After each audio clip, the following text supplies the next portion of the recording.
Hello, I know I haven't been making videos consistently, and that is on my behalf. That is my fault, and I'm thankful and I'm honored that there are subscribers, there's followers out there like my subscriber Lorette Hamilton that holds me accountable, that wants me to do a story like this because you found my insight. Squeal 2, Greg XOXO, thank you so much.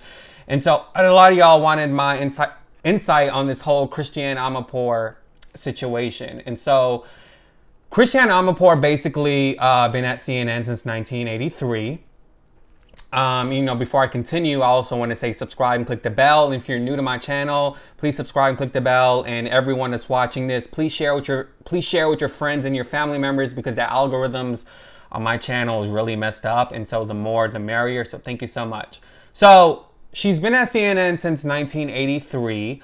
And so from my knowledge, based on her family history, her father, Christiane Amanpour's father, was a Muslim and her mother was a Catholic. So that pretty much by her father in the religion makes you say, okay, you are basically a Muslim because your father's Muslim, so you're a Muslim. So in a Muslim religion, whoever the father is what you are, right? And so basically she married a guy who's a former Bill Clinton administration employee, and he also was a former journalist, and he's a Jewish man. And so they're now divorced, but they had a Catholic wedding, and there was a rabbi there and everything. And so that tells me that she is a converter to Catholicism, that she could be a possible Catholic. And so anytime an Iranian leader comes on American soil, by the definition of the Constitution, you have no right to tell somebody if just because they're a woman or just because they're Persian and they're a woman that they're supposed to wear the hijab, that they're not going to be doing this interview for the hijab. And so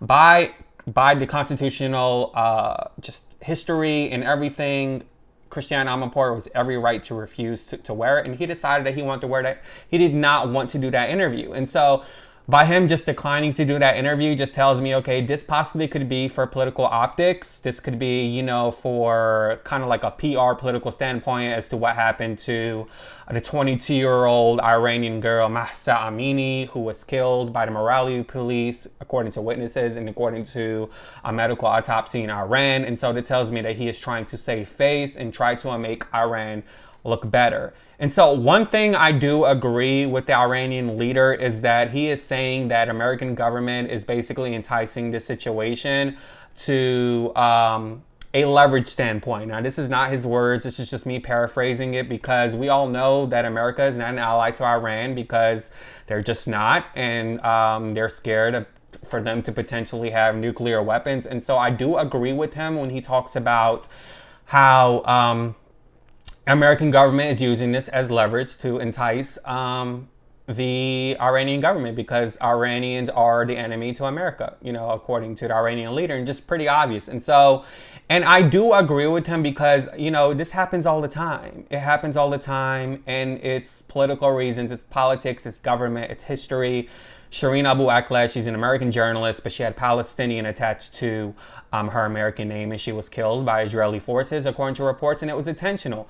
And so her niece, Lena Abu Akleh, is pleading to Joe Biden to do a third-party investigation to hold the people or the person accountable for committing this terrorism, this killing to a journalist who was there to do her part. And so Israel military, their government is highly known for covering up stories. American media in some aspects is highly known for covering up stories and being one-sided with Israel. I mean, a perfect example is CNN with Blitzer. He's a Jewish man. He worked for Israeli media at one point in his career. And so this example is what this Iranian leader is saying, that, basically, and I'm just taking it up a notch because there are situations that is happening in other countries like Israel, like Saudi Arabia, but those stories are not being fully investigated. I mean, Jamal Khashoggi was killed in Saudi Arabia. Joe Biden said, hey, we're going to hold Saudi Arabia accountable. They're going to pay. But just recently, he went to Saudi Arabia to beg for oil to lower the gas prices. So it's like countries that we do business with, like Saudi Arabia and Israel, it's like it doesn't matter when it comes to killings.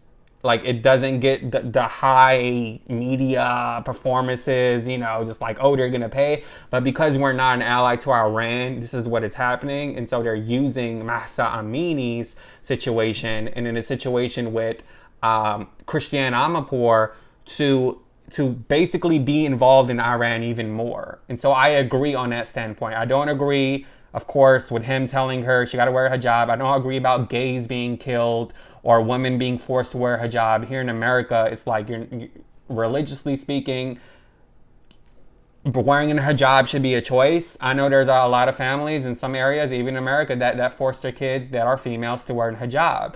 And so it's very unfortunate this situation happened. In old school journalism, you're not supposed to be a part of the story. It's not about you. But I think that this story has its pros and cons in a way that it enticed what women are trying to protest about in Iran. And so I believe they did a protest before the pandemic as well, and they resulted in having no internet. They closed the internet down and everything. And so having a lack of internet happens in Palestine as well, happened in Jordan as well, due to, in Palestine for Israeli government, there's no internet. Sometimes the internet doesn't go through. And so there's no outrage because of that. Because what? We support Israel here in America, right? And so, but we don't support Iran, so it's a different story. And this is where the hypocrisy comes in, and this is where I don't like it because,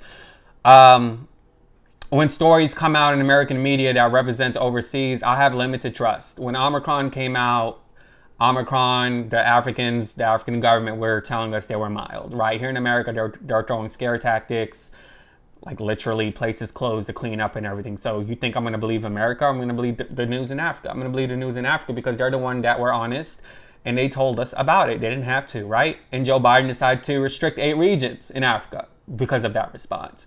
And so that's just another example. Here in America, we do it with racism as well. Networks like CNN, NBC, and everything, they talk about, okay, being pro-black, being pro-minorities, yada, yada, yada. But behind the scenes, there's no diversity. There's no black person. There's no Latino. There's no Middle Eastern person, South Asian person. Everybody's all white, getting money from advertisers, doing sales negotiations to pay their on-air talent. And, your stories publicly are not reflecting your newsroom. And so it's like, that's an issue. That's a problem. Do you really care about racism, and people's trauma through racism, or are you only doing this for clicks and views? And so that tells me you're doing this for clicks and views because it doesn't reflect behind the scenes. And so, I understand where the Iranian leader is coming from, although I don't agree with their government over there. I don't agree with it. And so that's pretty much the whole situation about that, the whole context about that. If you're new to my channel, I'd really appreciate it if you subscribe and click the bell. I really want to know your perspective on this whole situation. I wish they would have done a better way of talking about this, bringing on a scholar, bringing on an expert to where they can take this to another level because this story is something that people need to know. It's something that people need to be educated on because a lot of people, they don't leave the state, they don't go to other states, and they don't even travel. They don't have a passport. And so it's like people need to know the other parts of the world. So subscribe and click the bell. Thank you so much. Deuces. Yay.